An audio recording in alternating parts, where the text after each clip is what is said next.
Yausang loikre kai hena langbadi ukide Thabalsu yausanggi numit manganidagi hena sangthana chongbagi makhol tade masigi maroiba maram amadi class 12 amasung class 10 gi parikha laibanani haiba yai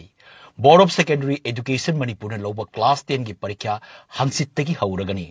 mahiroi amagi punsida class 10 gi parikha asi khwaidagi chawba pal amani hainaribani Parikyagi nungi oiba wakalondi mahiroi amana tangkak amada oza singna takpi tambikibasing adu kaya yamna khanglabage mahak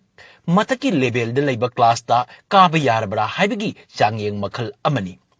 Parikya naksilakpaga loinana mahiroi singda natana mama mapa oibasing amadi oza singna wakhal waba parikyagi stress amadi pressure hek mayok nai masigi maram kaya amalai lairik paba nanghogdaba mark wangna phangningbagi athoi ahen tanabagi fail oigani haibagi akiba mama mapagi pressure asina singbani Lengang lamdam asida quality education purakani haiduna anoba policy kaya semli anoba policy adubu innaba honabada authority na tamgadaba curriculum syllabus toin hongba skill development moral physical mental amadi spiritual phagananabani haiduna machak kaya hapsilakpa maduna academic atmosphere da saitheng pirakpa amasung mahiroi singi mindset ta kangkhong chairapagi maram amasu oheli Yumdasu adu mangai nongandringaitigi haugatuna tuition chatpa school dagi halaklagat chak chaboy chatboy tuition amuk thaba numidangdasu tuition chathanbasina mahiroi gi biological timing da achauba ahongba amal leheli akhoi mioi bana tawba thabak khuding haibadi harauba nungaiba kappa nopa matamda hakchang dagi neurotransmitter na singba chemical kaya thorai madu aikhoi gi brain na control tawi asumna chahi chupa ma control tawraklaba mioi amagi top pa neuro pathway ama semduna leijabani adubu parikha naksilakpaga hairiba stress mayam aduna neuron pathway kaheli amasung chemical sing mafam marang khangande maswaidani mahiroi singi punsida kudong thiba pungpham hek oigali Ningtina sen hogdrabadi seranaba lambida satkiba yaribani kudong thiba kaya asi ubadagi bharaki tungi yumbral oigadoriba inkhalakliba nahasing kandaba yade haibagi pandamda Pradhan Mantri Narendra Modi na exam warrior haina mingthonba lairik ama phongki chahi nipan gi mathakta leiba angang singna paba yaba achamba ingraji londe iba lamai sani nipan panba lairik asi bharat ki lon tarani thoida handoktuna miyamda phangali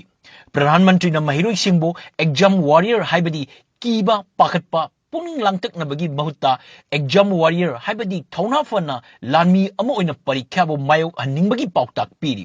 parikha bo kumai amagumna akiba yawdana harau tayamna thahanningi mahakna hai Parikha amana miyobegi punsigi mayon leppa ngamloi Bharat ki hanagi Rashtrapati Dr. APJ Abdul Kalam gi khudam piriduna mahakna hai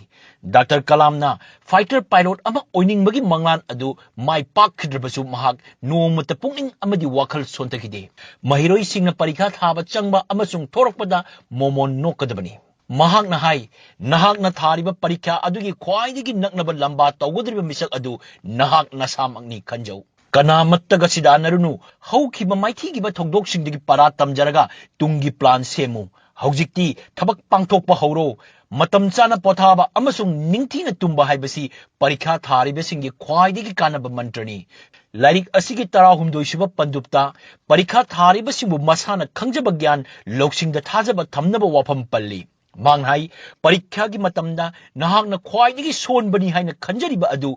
masak khangdo Maduna nahaki khwaidigi chawba pangal oirakani tara mari suba pandupta revision gi matang dan nainari matang asida haijaningba amana chahi ama lairik tamlakpada thengnaba maru oiba thengkhang ahumni ahanbada ozana takpada thawai yauna taba ani subada takraba para adu brain the store togduna nungtigi thamu amasung ahum subada store tahoba gyan sing adu parikha gi matamda ningsinglaga paukhum oina iramba haibesini